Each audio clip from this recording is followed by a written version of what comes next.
cumple 91 años. Bueno, es una edad muy avanzada, pero yo me figuro que ha vivido tranquilo. Y por cierto, se retiró y causó una conmoción universal entre la feligresía, porque se trata de Benedicto XVI,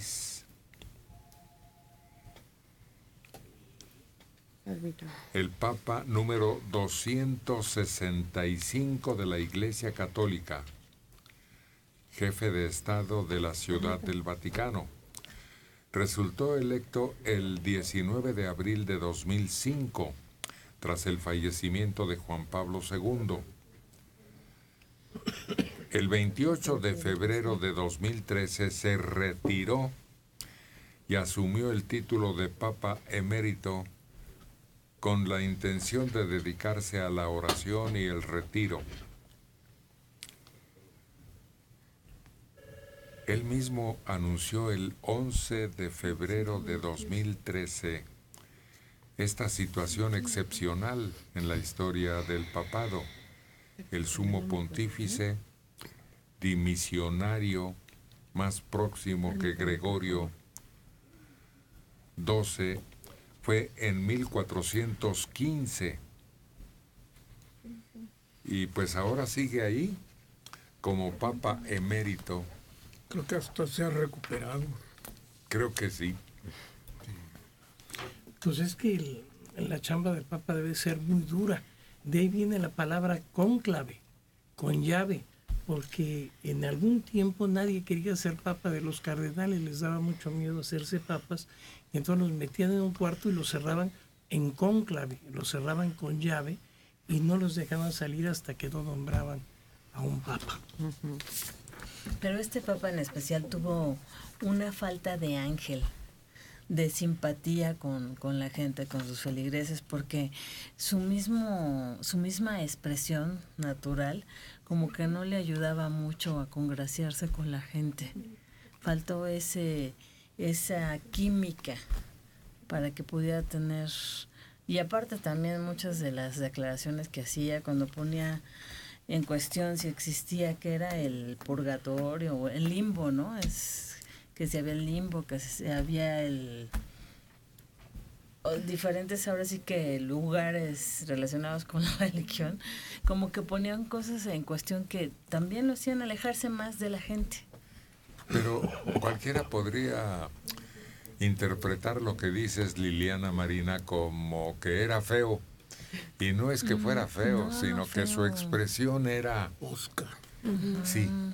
Se parecía al emperador de la Guerra de las Galaxias.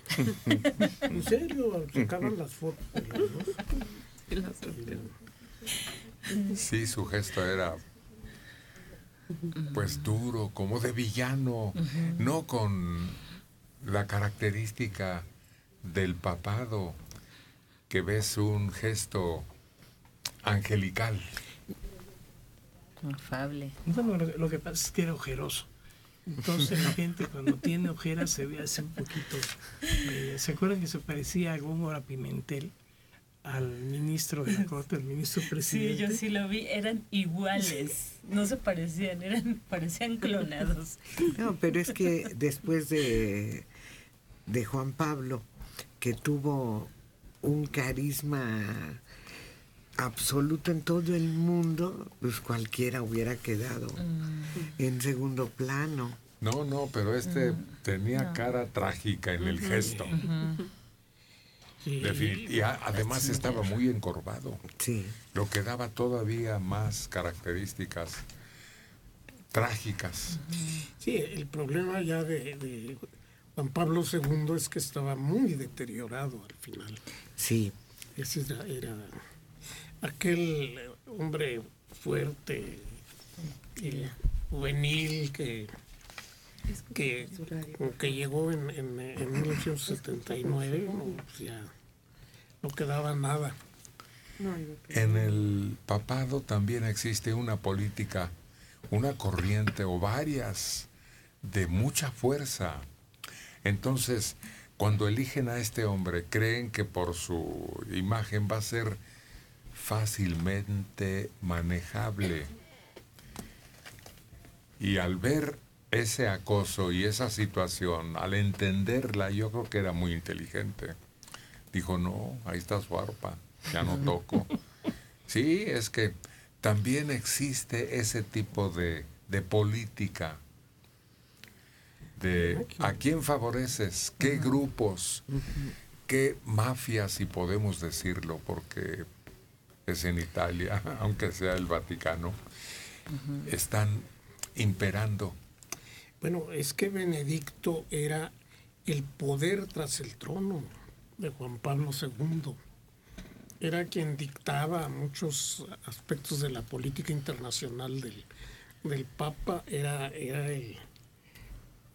la sombra que se proyectaba en muchas de las decisiones de la Iglesia, sobre todo en el ámbito económico y político. Entonces llega al poder y desaparece todo ese aura de misterio y de casi como de novela de novela negra que tenía, y se convierte en un ser ordinario con debilidades. ¿Sabes dónde se ve con mucha claridad? En Venecia. Cómo manejaban a la sombra y cómo eran un grupo de confabulados. Y cuando no estaban de acuerdo, pero también ellos sufrían el riesgo de ser eliminados o encerrados de por vida. No, sí. La política italiana era en el medievo y en la Edad Moderna, pues era muy, muy sangrienta. Pues, Los Borgia. Los Borgia, los de Venecia, los Medici. Eran unas conspiraciones terribles y no vacilaban en envenenar papas y en envenenar a todos sus enemigos. Es que siempre desde el principio de la Iglesia hubo dos métodos filosóficos y hubo quienes aplicaban uno que aplicaban el otro. Esto dependía de lo siguiente: para unos había que difundir la fe a como diera lugar. Es decir, se valía de todo para difundir la fe. Lo importante era el fin y no los medios. Para otros, especialmente los franciscanos, el fin no justificaba los medios. Había que lograr los fines, pero con los medios propuestos por Cristo. Y a lo largo de toda la historia ha habido conflictos con estas dos alas de la Iglesia y por eso vemos esos cambios a veces tan radicales. Los templarios tenían una fuerza y un ejército y un grupo armado terrible. Y los terminan de una manera muy sangrienta. Horrenda. El rey Felipe de Francia, que también era el hermoso, pero no sé por qué hay tantos Felipes el hermosos,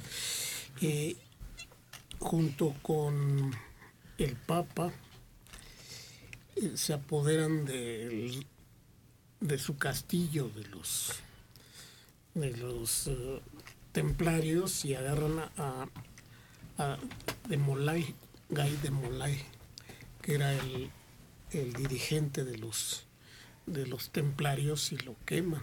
No, lo entierran vivo y lo dejan hasta el cuello, y lo dejan ahí en la plaza enterrado hasta el cuello, y después queman su cuerpo.